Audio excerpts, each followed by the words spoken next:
ಎರಡು ಬಣ್ಣ ಕೊಟ್ಟಿದ್ದಾರೆ.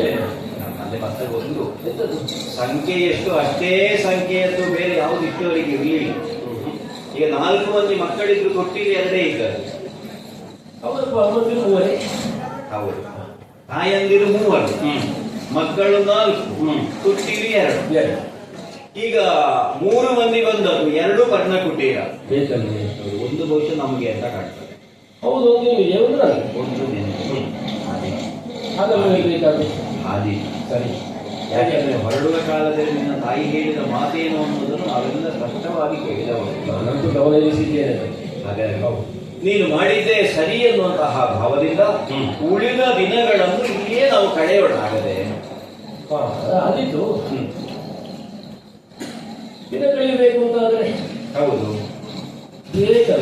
ಬೇಕು, ಹೊಟ್ಟೆಗೆ ಏನಾದ್ರೂ ಬೇಕು ಬೇಡ. ಹೌದು ಅಲ್ಲ, ಹೊರಡುವಾಗ ಅಪ್ಪ ಹೇಳಿದ್ದಾರೆ ಬೇಕಾದಷ್ಟು ಹಾರೆ ಕಳಿಸ್ತೇನೆ ಸರಿ, ಎಲ್ಲ ಹೇಳಿಕೆ ಆಗಿದೆ ಅಪ್ಪನಿಂದ. ಹೌದು, ಬೇಕಾದನ್ನು ಸಂಗ್ರಹಿಸಿಕೊಂಡು ಹೋಗಿ ನೀನೇ ಅದೆಲ್ಲ ಬೇಕಾಗಿಲ್ಲ, ಕಾಡ ಜೀವನಕ್ಕೆ ಬೇಕಾದಲ್ಲಿ ನಾವು ಸಂಗ್ರಹಿಸಿಕೊಳ್ತೇವೆ. ಖಂಡಿತ ವನವಾಸ ಅಂದ್ರೆ ಹಾಗೆ. ಕಾಡವಾಸಕ್ಕೆ ಮಿತವಾಗಿ ನಮಗೆ ಎಷ್ಟು ಬೇಕು ಅಷ್ಟನ್ನು ಮಾತ್ರ ಸಿದ್ಧಪಡಿಸಿಕೊಂಡು ನಾವು ಹೊರಟಬಹುದು. ಅದನ್ನು ಪಾಡ ಮಾತ್ರ ನಮ್ಮ ಜೊತೆಯಲ್ಲಿ ಬಂದಿದೆ, ಕಣ್ಣು ಬಂದಿದೆ. ಆದ್ರೆ ಹೊಟ್ಟೆ ತುಂಬಿಸುವುದಕ್ಕೆ ಒಂದು ದಾರಿ ಬೇಕು ಬೇಕು ಮಗು. ಈಗ ವನವಾಸ ಇರಲಿ, ವನವಾಸದ ಪದ್ಧತಿ ಅಂತ ಇಲ್ಲಿ ಏನು ಸಿಗ್ತದೆ ಅದನ್ನಾದ್ರೂ ನಾವು ಉಣ್ಣಬೇಕಲ್ಲ, ಉಣ್ಣಲೇಬೇಕು ಬೇಕು. ಹಾಗೆ ಒಂದಾದ್ರೆ ಸಿದ್ಧತೆ ಮಾಡಬೇಕಾದವ ನಾನು ಹೊರಡುವ ಕಾಲಕ್ಕೆ ಹೇಳಿದ್ದೆ ಹಾಗಲ್ಲ. ಅಣ್ಣ ನೀನೆಲ್ಲಿ ಇರ್ತೀವಲ್ಲಿ ಪ್ರಾಯಶಃ ಮೊನ್ನೆ ಹೊರಡುವ ಕಾಲಕ್ಕೆ ಅಲ್ವ, ಆರಂಭದಿಂದಲೇ ನಿನ್ನ ಜೊತೆಗೆ ನಾನಿರುವುದು ಅನುಮಾನವೇ ಇಲ್ಲ. ಭರತನಲ್ಲಿ ಶತ್ರುಘ್ನ ಇರುವುದು ಖಂಡಿತ ನಾನು ಭಾವಿಸಿದ್ದೆ ಹಾಗೆ. ನಾನು ನಿನ್ನ ಸೇವೆಗಿರುವುದು ಎನ್ನುವ ಹಾಗೆ. ಸೇವೆ ಅನ್ನುವುದಕ್ಕಿಂತಲೂ ಅಯೋಧ್ಯೆಯ ಪ್ರಜೆಗಳೆಲ್ಲ ಹೇಳುವುದು ರಾಮನ ಬಲದ ಭಾಗ ಇದ್ದ ಹಾಗೆ ಅಲ್ಲ, ರಾಮನ ಪ್ರಾಣ ಇದ್ದ ಹಾಗೆ. ಹೌದು, ನೀವು ಒಂಥರ ಮಾತನ್ನೇ ಆಡುವ. ನನಗೆ 2 ಪ್ರಾಣ ಅಂತಿದ್ರೆ ಒಂದು ಪ್ರಾಣ ಅವನೇ. ಹೌದು, ಲಕ್ಷ್ಮಣ ಎಲ್ಲ ಸುತ್ತುತ್ತಾ ಇರ್ತಾರೆ ನನಗೆ ಬೇಕಾಗಿರ್ತಾರೆ. ಈಗ ನಾನು ಅದನ್ನೇ ಯೋಚನೆ ಮಾಡಿದ್ದೆ. ಆ ಒಂದು ಉದ್ಯೋಗ ನನಗೆ ಬೇಕಾಗಿಲ್ಲ. ಯಾವುದು? ಫಲ ಸಂಗ್ರಹ.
ಮಾನವ ದೇಹ ಇದು ದೇಹಕ್ಕೆ ಬೇಕಾದಂತಹ ಇದರ ಅವಶ್ಯಕತೆಗಳನ್ನು ಪೂರೈಸಿಕೊಳ್ಳದೆ ಹೋದ್ರೆ ನಾವು ದೃಢವಾಗಿರುವುದಕ್ಕಾಗುವುದಿಲ್ಲ.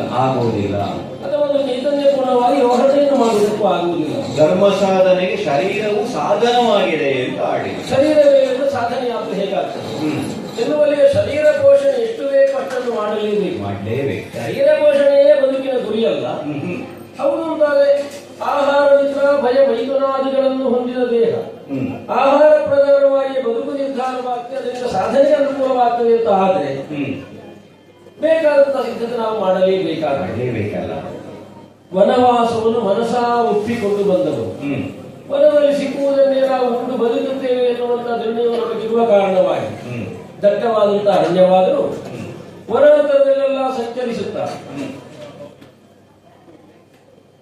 ದುಷ್ಟವಾಗಿರುವುದು ತೊಲಗಿಸಿಕೊಂಡು ಇಷ್ಟವಾವು ಪ್ರಿಯವೂ ಆದಂತಹ ಹಣ್ಣು ಹಂಪಲುಗಳನ್ನೆಲ್ಲ ಸಂಗ್ರಹಿಸಿ ತಂದು ದಿನವೂ ತಂದುಕೊಡುವಂತಹ ಕೆಲಸ ಅದು ನನಗೆ ಇಷ್ಟ. ಅದನ್ನು ನಾನು ಬೇಕಾದ ಹಾಗೆ ಸಂಗ್ರಹಿಸ್ತೇನೆ. ಸರಿ. ಆ ಮೂಲಕವಾಗಿ ನಮ್ಮ ಹೊಟ್ಟೆ ತುಂಬುತ್ತದೆ, ದಿನ ಕಳೆಯುವುದಕ್ಕೂ ಸಾಧ್ಯವಾಗ್ತದೆ. ಹೌದಪ್ಪ. ಮತ್ತೆ ಹೇಗೆ ದಿನ ಕಳೆಯಬೇಕು ಅಂತ ಹೇಳಲಿಕ್ಕೆ ಗುರುಸ್ಥಾನದಲ್ಲಿ ಪಾಠಕ್ಕೆ ನೀನು ಖಂಡಿತವಾಗಿ ನಾನು ಆತುರದಿಂದ ಮುಂದಕ್ಕಿದ್ರೆ ಮುಂದಕ್ಕೆ ತಿಳಿಯುವುದೇ. ಸಾವಧಾನವಾಗಿ ನಾನು ಹೇಗೆ ಹೋಗಬೇಕು ಹಾಗೆ ಹೇಳುವುದಕ್ಕೆ ನೀನು ಅಲ್ಲವಾದ್ರೆ ನನ್ನ ಉದ್ವೇಗದ ಉದ್ಯುಕ್ತ ಬುದ್ಧಿಯಿಂದಾಗಿ ಒಂದಕ್ಕೊಂದು ಆಗಿ ಹೋಗುವಂತಹುದೇ ಅಲ್ವ. ಕೆಲವು ಸಲ ಹಾಗಾಗ್ತದೆ. ಕಾರಣವಾದ ನಿನ್ನ ವ್ಯಕ್ತಿತ್ವಕ್ಕೆ ಎಲ್ಲಿ ತೊಂದರೆ ಆಗ್ತದೆ, ನಿನಗೆ ಸಿಗಬೇಕಾದ್ರೆ ಇಲ್ಲಿ ಸಿಗದೆ ಹೋಗ್ತದೆ ಅಂತ ಒಂದೇ ಭಾವ. ನಮ್ಮ ಅಣ್ಣನಿಗೆ ಸಿಗಬೇಕಾದಕ್ಕೆ ವಂಚನೆ ಆಗಕೂಡದು, ನನಗಾವ ಸ್ವಾರ್ಥವೂ ಇಲ್ಲ. ಆದರೆ ಪಡೆಕೊಳ್ಬೇಕು. ಎಷ್ಟು ದೂರ ಸಾಗಿ ಅದ್ರೊಟ್ಟಿಲ್ಲ ಅಲ್ಲಿಯ ತನಕ ಹೋಗಿ ಪಕ್ವವಾದಂತಹ ಫಲ ಉಂಟು ಎಲ್ಲಿ ಉಂಟು ಕಂಡು ತುದಿಯಲ್ಲಿದ್ದು ಸಂಗ್ರಹಿಸಿದನ್ನು ದಿನ ದಿನ ನಾನು ಕೊಡ್ತೇನೆ. ಗೊತ್ತು ನನಗೆ. ಶರೀರ ಪೋಷಣೆ ನನ್ನ ಜೊತೆಯಾಗಿ ನೀನು ಹೊರಟಂತಹ ಹೊತ್ತಿನಲ್ಲೇ ತಾಯಿ ಸುಮಿತ್ರಾದೇವಿ ಆಡಿದ ಮಾತು, ತಂದೆಯ ಭಾವದಿಂದಲೇ ಅಣ್ಣನಾದಂತಹ ರಾಮನನ್ನು ನೋಡು, ನನ್ನನ್ನೇ ಸೀತಾದೇವಿ ಅಲ್ವಾ ಹೇಳಿದ್ದೆ. ಭರತನಂತಹ ನಿನ್ನಂತಹ ಶತ್ರುಘ್ನಂತಹ ಸಹೋದರರಿರುವ ಕಾರಣಕ್ಕೆ ಬೇಕಾಗಿ ರಾಮ ಪ್ರಪಂಚದಲ್ಲಿ ಕಾಣಿಸಿಕೊಡ್ತಾ ಇದ್ದಾನೆ. ಸಂಬಂಧಿರು ಮೂವರನ್ನು ಉಳಿದು ದೊರಕಬಹುದಂತಹ ಸ್ವರ್ಗವಾದರೂ ನನಗೆ ಬೇಡ. ನಮ್ಮ ಆದಿ ಫಲಗಳನ್ನು ಅರಸಿ ತಂದು ನೀನು ಹೊತ್ತಿಗೆಯ ಕೈಗೆ ಕೊಟ್ಟೆ ಅಂತಾದ್ರೆ ಅದನ್ನು ಬೇಕಾದ ರೀತಿಯಲ್ಲಿ, ಯಾಕಂದ್ರೆ ಕೆಲವೊಂದು ಸ್ವಲ್ಪ ಬೇಯಿಸಬೇಕಾಗ್ತದೆ, ಕೆಲವೊಂದು ಸ್ವಲ್ಪ ಶುಚಿ ಮಾಡಬೇಕಾಗ್ತದೆ. ಹೌದು, ಅಷ್ಟನ್ನು ಮಾಡಿ ಸಿದ್ಧ ಮಾಡಿ ನಿನ್ನ ಅತ್ತಿಗೆ ನಮಗೆ ಕೊಡ್ತಾಳೆ. ಸಂಸ್ಕರಿಸಿದ ತಿಂದರಾಗ್ತದೆಯೇ ಅಲ್ಲವೇ? ಹಾಗಾಗಿ ಸಂಸ್ಕಾರವೇ ಮುಖ್ಯ ಅಂತ ತಿಳಿದ ರೂಢಿಪಾಲರಾದ ನಾವು ಆ ನೆಲೆಯಿಂದಲೇ ಉಳಿದ ದಿನಗಳನ್ನು ಇಲ್ಲಿ ಕಳೆಯೋಣ. ಆಗದೆ ಒಳ್ಳೆಯದು. ಹಾಗೆ ನಾನು ಫಲವನ್ನು ಅರಸುತ್ತಾ ಮುಂದೆ ಸಾಗುತ್ತೇನೆ. ಆದೀತು ಆದೀತು. ಒಂದು ದಿನ ಬಲ್ಲಿರುವ ಋಷಿಗಳು ಅಂದು ರಾಮನ ಚರಣ ಕೆರಗುತ್ತ ಎಲ್ಲ ರಾಕ್ಷಸರ ಕೃತ ನಿರ್ಬಂಧಗಳನ್ನು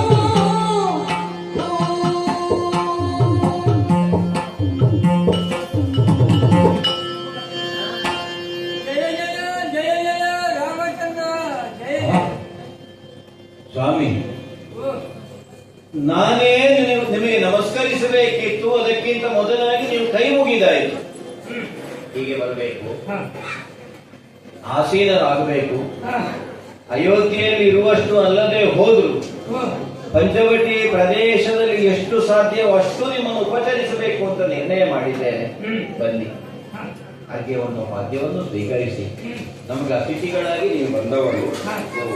ಇದು ಮುಖದಲ್ಲಿ ಏನೋ ಒಂದು ಆತಂಕ ಕಾಣ್ತಾ ಉಂಟಲ್ಲ, ಏನು ಸ್ವಾಮಿ? ಚಿತ್ತ ವಿಷಯ ರಾಮನಿಂದೆ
ಆ, ಧೈರ್ಯ ಇಲ್ಲದೆ ಅವರಷ್ಟಕ್ಕೆ ಮಾತಾಡೋದು. ಹೌದು.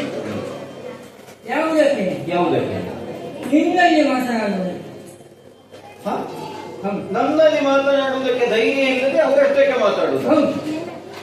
ಯಾರು ಹ. ರಾಮನಲ್ಲಿ ಮಾತಾಡುವುದು ಯಾರು? ಹಾ. ರಾಮನಲ್ಲಿ ಮಾತಾಡುವುದು ಯಾರು? ಹ್ಮ್. ಯಾರಾದ್ರೂ ಈಗ ಮುಂಚು ಈಗ ಒಂದು ಜನ ಬೇಕಲ್ಲ, ಬೇಕಲ್ಲ. ಮತ್ತೆ ಎಲ್ಲರೂ ಸೇರಿ ನನ್ನನ್ನೇ ಓಹೋ, ಹಾಗೆ. ಹಾಗಾದ್ರೆ ಇವರೆಲ್ಲರ ಪ್ರತಿನಿಧಿಯಾಗಿ ನೀವು ಮಾತಾಡುವುದಕ್ಕೆ ಬಂದವರು. ಈ ಪಾತ್ರಕ್ಕೆ ನೀನೇ ಜನ. ಸ್ವಾಮಿ, ಹ್ಮ್. ನನ್ನಲ್ಲಿ ಮಾತಾಡ್ಲಿಕ್ಕೂ ಋಷಿಗಳಿಗೆ ಧೈರ್ಯ ಇಲ್ವಾ? ಧೈರ್ಯ ಬಂದ್ರೆ ಹಾಗಲ್ಲ. ಹ, ಈಗ ಇಲ್ಲಿರಬಹುದಾದಂತಹ ಸಹಜವಾದ ಭಯ ಏನುಂಟು, ಹ. ಆ ಭಯ ಅಲ್ಲ. ಅಲ್ಲ, ಹ, ಹ, ಹ, ಹ. ನಿನ್ನ ಮೇಲೆ ಅಪಾರ ಗೌರವ. ಓಹೋ, ಹೋ. ಹೇಗೆ ಆರಂಭಿಸುವುದು, ಹೇಗೆ ಮಾತಾಡುವುದು. ಸ್ವಾಮಿ, ತಪ್ಪು ತಿಳಿಬಾರದು. ಇಲ್ಲ. ನಿಮ್ಮ ಹಾಗಿದ್ದ ದೊಡ್ಡವರು ಮಾತನ್ನು ಪ್ರಾರಂಭಿಸಿ ತೊಡಗಿದ್ರಿ ಅಂತ ಆದರೆ ಅರ್ಥ ಅನ್ನೋದು ಹಿಂಬಾಲಿಸಿಕೊಂಡು ಬರುವುದಿಲ್ಲ ಸ್ವಾಮಿ. ಇವರೆಲ್ಲ ನನ್ನ ನಿಂಬಾಲಿಸಿ ಬಂದಿದ್ದಾರೆ, ಇವರೆಲ್ಲ ನನ್ನ ಅರ್ಥ ಅಂತ. ಹಾಗೆ ಅಂದ್ರೆ ಅವರ ಅರ್ಥವನ್ನು ನೀವು ಮಾತಾಡುದು. ನಾನು ಮಾತಾಡಿ ನಮಗೆ ಅರ್ಥ ಆದ್ರೆ ಆಯ್ತು. ಒಬ್ಬರು ಈ ವಿಷಯ ಹೇಳಿಕ್ಕೆ ಮರೆಯಬಾರ್ದು. ಹಾ, ಮತ್ತೊಬ್ಬರು ಹೇಳಿದ್ರು ಯಾವ ವಿಷಯ ಉಂಟು ಹಾ. ಅದನ್ನು ಹೇಳಬೇಕು. ಹಾ. ಎಲ್ಲ ನನಗೆ ಒಂದು ಹೇಗೆ ಕೆಲವು ಸಲ ಆಗ್ತದೆ ಸ್ವಾಮಿ. ಹೇಗೆ ಎಷ್ಟೋ ಮಂದಿಗೆ ಎಷ್ಟೋ ವಿಷಯ ಗೊತ್ತಿರ್ತದೆ, ಹಾ. ಎಲ್ಲಿ ಯಾವುದನ್ನು ಹೇಳಬೇಕು ಅಂತ ಗೊತ್ತಿಲ್ಲ. ಹೌದು ಹಾಗಿಂತ ಉಳಿದವರು ಹೇಳುವಾಗ ಅವರು ಕೆಳಗಿಂದ ಹೇಳ್ತಾರೆ, ಅವ ಹೇಳಿದ್ದು ಸರಿಯಾಗಿಲ್ಲ, ಅದರ ಬದಲು ಮತ್ತೊಂದು ಹೇಳ್ಬೇಕಿತ್ತು. ಹೌದು ಅವನನ್ನು ಇಲ್ಲಿ ಕೂರಿಸಿದ ಅವ ಹೇಳ್ಬೇಕಾಗ. ಹೌದು ಹೌದು ಹೌದು. ಅಲ್ಲ ಹಾಗೆ ನನಗೂ ಆಗಬೇಕು ಸಾಕಿಲ್ಲ. ನಿಮ್ಮನ್ನು ಹೇಳಿದ್ದಲ್ಲ ನಾನು ನಿಮ್ಮ ಹಿಂದೆ ಇದ್ದವರನ್ನು ಹೇಳಿ. ಅಲ್ಲ ನಾನು ಅಲ್ಲಿ ತುಂಬಾ ಕುರಿತು ಆಲೋಚನೆ ಮಾಡಿದ್ದೇನೆ ಹೇಗೆ ಮಾತಾಡುವುದು ಅಂತ. ಸರಿ ಸರಿ. ಈಗ ರಾಮನಲ್ಲಿ ಮಾತಾಡಬೇಕಲ್ಲ, ಹೌದು. ಅಲ್ಲಿ ಆಲೋಚನೆ ಮಾಡಿದ್ದೇನೆ, ಇಲ್ಲಿ ಬಂದಿತ್ತು ಅಂತ ಹೇಳಲಿಕ್ಕೆ ಸಾಧ್ಯ ಇಲ್ಲ. ಏನು? ಎಲ್ಲ ಅಲ್ಲದಿದ್ದರು ಹಾ. ಸಾರಾಂಶವನ್ನು ನನಗೆ ಗೊತ್ತಾದ್ರೆ ಸಾಕು. ಅಷ್ಟನ್ನು ಹೇಳಿ ಮತ್ತೆ ಕೆಲವರು ಹೇಳುವುದು ಈಗ ರಾಮದೇವರು ಬಂದು ತುಂಬಾ ದಿವಸ ಆಯ್ತು. ಹೌದು. ಅವರು ಇನ್ನು ಒಂದು ದಿನ ಇರ್ತಾರೋ ಏನೋ. ಹೌದು. ಹಾ. ಅಂದ್ರೆ ದಿನ ಹೇಳುವುದಾಗೆ ಹಾ, ಹಾ, ನಾಳೆ ಹಾಗೆ. ಹೋಗ್ಲಿಕ್ಕೂ ಸಾಕು, ನಾಳೆ ಹೋಗ್ಲಿಕ್ಕೂ ಸಾಕು. ಅದೌದು. ಅಂದ್ರೆ ಒಂದು ದಿನ ಅಲ್ಲ, ನಾವು ಬಂದು ಇಲ್ಲಿಗೆ ಅಂತಲ್ಲ, ನಾವು ಅಲ್ಲಿಂದ ಹೊರಟು ಒಂದು 13 ವರ್ಷದ ಹತ್ರ ಆಯ್ತು. ಹೌದು, ಅದು ಅಯೋಧ್ಯೆ. ಅಯೋಧ್ಯೆ. ಹೌದು, ಇಲ್ಲೇ ಇವತ್ತು ನಾಳೆ ನಿಲ್ಲಬೇಕು ಅಂತ ಇಲ್ಲ. ಹಾಗೆ ಆಗಿಯಪ್ಪ, ಹಾಗೆ ಮುಂದೆ ಹೋಗ್ಬೋದು. ಖಂಡಿತ. ಹಾಗೆ ಇಲ್ಲೇ ಒಂದು ದಿನ ಇರುವುದು ಅಂತಾದ್ರೆ ಒಂದು ದಿನ ಅಲ್ಲಿರುವ, ಮತ್ತೆ ನಾವು ಒಂದು ದಿನ ಇಲ್ಲಿರುವ, ನಾವು ದಿನ ಇಲ್ಲೇ ಇರುವ. ಹೌದಪ್ಪ, ಹೌದು. ನಾನು ಬರುವುದಕ್ಕೆ ಮೊದಲೇ ನೀವು ಇಲ್ಲಿದ್ದೀರಿ, ಅಲ್ವಾ? ನಾಳೆಯೂ ನೀವು ಇಲ್ಲೇ ಇರುವವರು. ನಾವು ಇಲ್ಲೇ ಇರುವ. ಹೌದು. ಅದು ಮುಂದುಂಟು ಮಾತು. ಏನು? ನಾವು ಇಲ್ಲಿ ಇರಬೇಕು ಅಂತಾದ್ರೆ ಹಾ. ನಿನ್ನ ಅನುಗ್ರಹ ಆಗಬೇಕು. ಅದು ಸುದೀರ್ಘ ಕಾಲದಿಂದ ಇಲ್ಲಿಯೇ ನೆಲೆಸಿಕೊಂಡಿದ್ದವರು ನೀವು. ಇನ್ನು ಮುಂದೆ ನೀವು ಇರಬೇಕು ಅಂತಾದ್ರೆ ನನ್ನ ಅನುಗ್ರಹ. ನನಗೆ ಇಷ್ಟು ಮಾತಾಡಲಿಕ್ಕೆ ಧೈರ್ಯ ಬಂದದ್ದೇ ನಿನ್ನ ಮುಖ ನೋಡಿದರೆ. ಹೌದು. ಏನಾಯ್ತು? ಆಗಿದೆ ಇಲ್ಲಿ ಹೌದು. ರಕ್ತ ಸರೋವರ ಲೋಕ ಕಲ್ಯಾಣಕ್ಕಾಗಿ ಯಜ್ಞ ಮಾಡುವುದು ನಾವು. ಯಜ್ಞಕುಂಡವನ್ನು ಸಿದ್ಧಪಡಿಸಿ ಹೊಡಿಸಿ ಪರಿಷ್ಕರಣ ದರ್ಬೆಯನ್ನು ಇಟ್ಟು ಇನ್ನೇನು ಯಜ್ಞೇಯಮಯದಂತ ದೇವಾಹ ಅಂತ ಹೇಳಿ ಹೇಳಿ ಕರ್ಣಾನ ಅಂತ ಹೇಳಲಿಕ್ಕೆ ಸಮಯ ಇಲ್ಲ ಅಂತ ಹೇಳಿ ಅಷ್ಟೊತ್ತಿಗೆ ನನ್ನ ಕೇಳಿಸಿ ಆಯ್ತು. ಅಷ್ಟೊತ್ತಿಗೆ ಗಣಪತಿ ಸ್ತುತಿ ಮಾಡುವುದಕ್ಕೆ ಮೊದಲೇ ನಮ್ಮ ಯಜ್ಞವನ್ನು ಕೇಳಿಸುತ್ತೆ ಅಂತ ರಾಕ್ಷಸರು.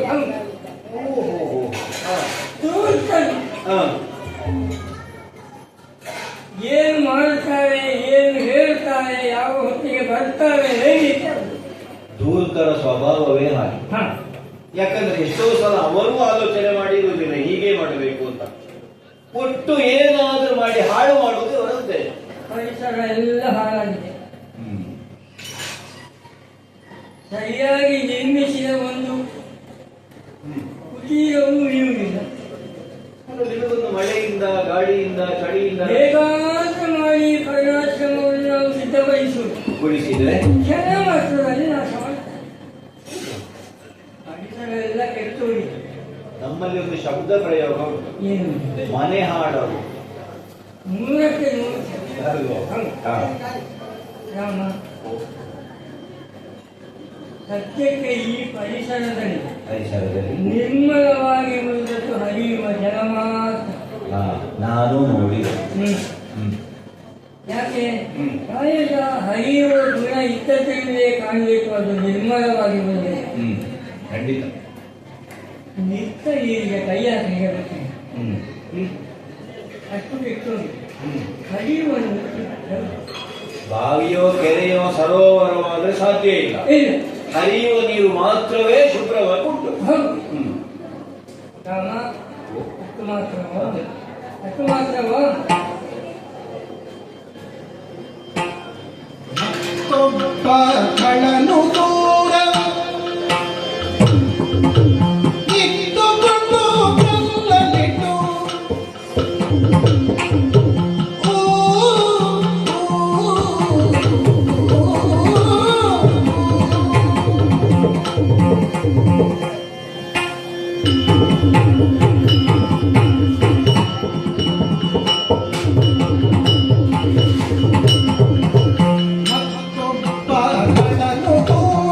ಇಟ್ಟುಕೊಂಡು ಕಲ್ಲಲಿಟ್ಟು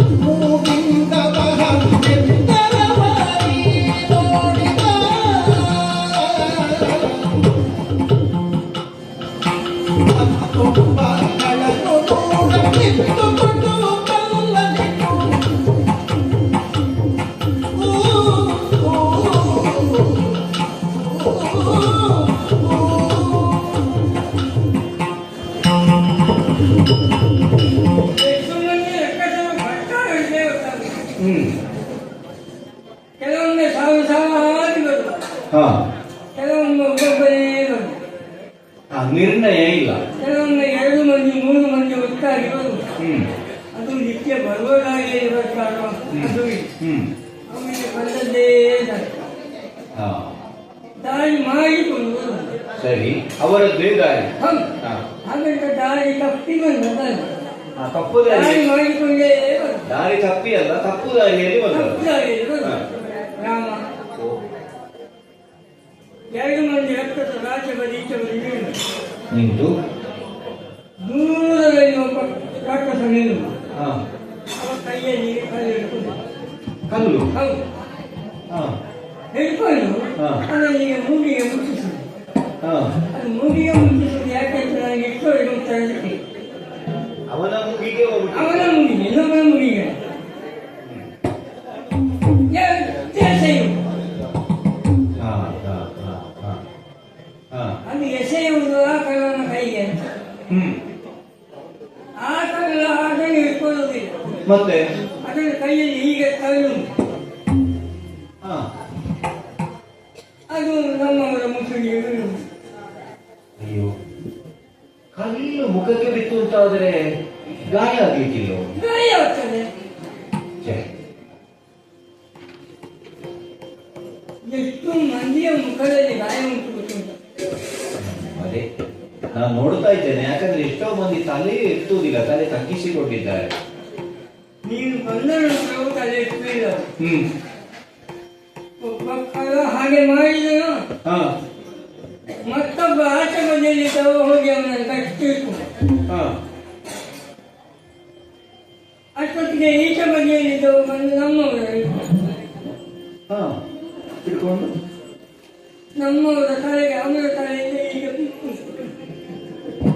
ತಲೆಯಿಂದ ತಲೆಗೆ, ತಲೆ. ನಿಮ್ಮ ತಲೆಗೆ. ಹೌದು. ಹಾ. ಇದಕ್ಕೆ ಎಂತ ತಲೆ ಉಂಟು ಅಂತ ಹೇಳುದು. ಇದಕ್ಕೆ ಎಂತ ಹೇಳುದು ರಾಮ? ಅವರಿಗೊಂದು ಆಟ ಇದು. ನಮಗೆ ಕಾಣುತ್ತೆ. ಅದೇ ಅವರಿಗೆ ಕ್ರೀಡೆ, ಹಾ, ನಮಗೆ ಹಿಂಸೆ. ನಮಗೆ ಹಿಂಸೆ. ಹ್ಮ್. ಅಷ್ಟು ಮಾತ್ರವ? ಮತ್ತೆ 1 ತಲೆ 2 ತಲೆ ಇದ್ದವರಲ್ಲ ರಾಮ, ಮತ್ತೆ 3 ತಲೆ 4 ತಲೆ ಇದ್ದವರೆಲ್ಲ ಇದ್ದಾರೆ. ಮಂಡೆ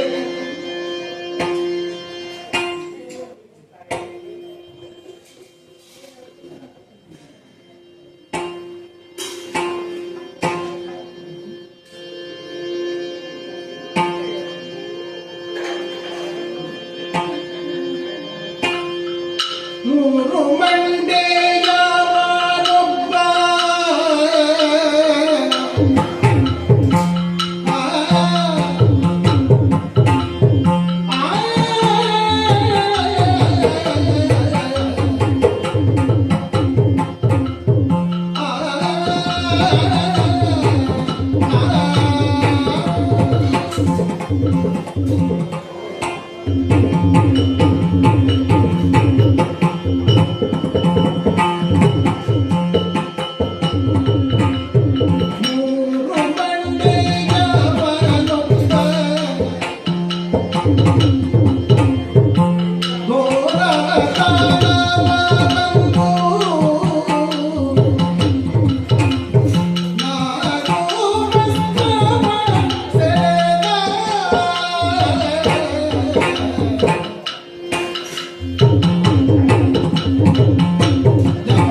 ಇವರೆಲ್ಲ ಉಪಕರಣಗಳು ದೂರವಿದೆ.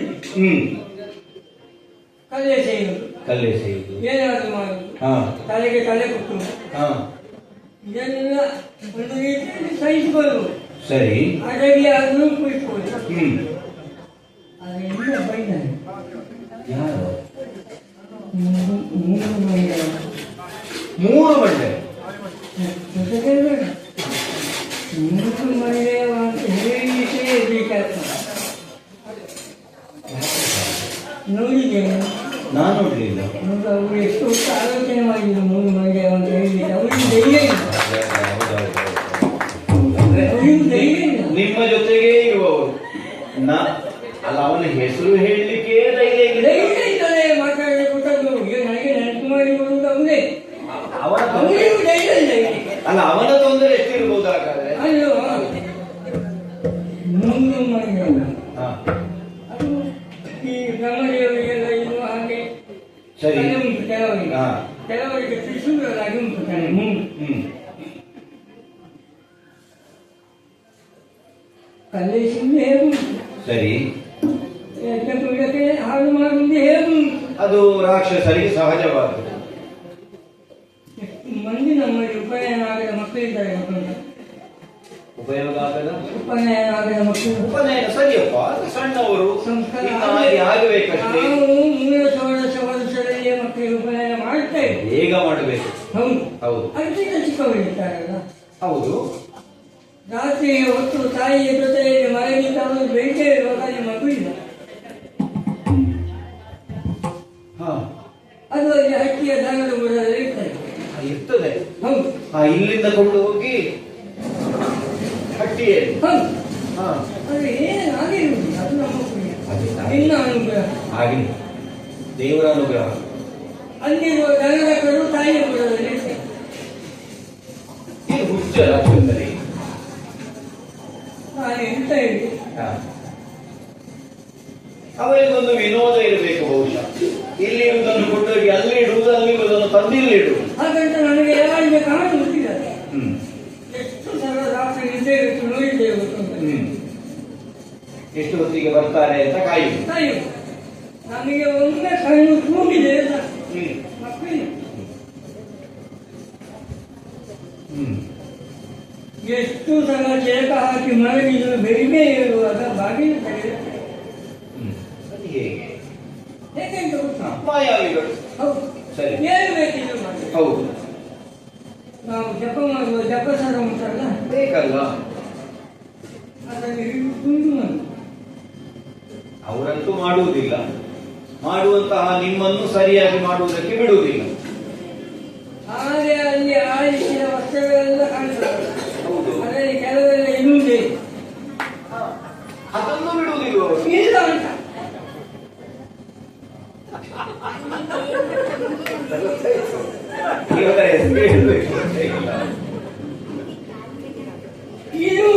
ಸರಿ ಅಷ್ಟಾದ್ರೆ ಬಿಡುವ ದೊಡ್ಡ ವಿಷಯ ಅಲ್ಲ. ಅಷ್ಟೇ ಅದು ಅಲ್ಲ ಏಕು ನಾಲ್ಕು ವರ್ಷ ನಾವು ಇದ್ದದ್ದು. ಹಾ ಅದರಲ್ಲಿ ವೃತ್ತಿ ಐದು. ನೀವು ಹುಟ್ಟುಕೊಂಡಿರುವಾಗಲೇ ಹೌದು ಅಲ್ಲ ಒಳಗೆ ಅದು ಇಲ್ಲ ಅದರೊಟ್ಟಿಗೆ ನೀವು ಇರುವಾಗಲೇ ಇರ್ತದೆ ಐದು. ಹಾ ಏನು ನೋಡಿದ್ರೆ ಗೊತ್ತಿಲ್ಲ ಹೋಗಿ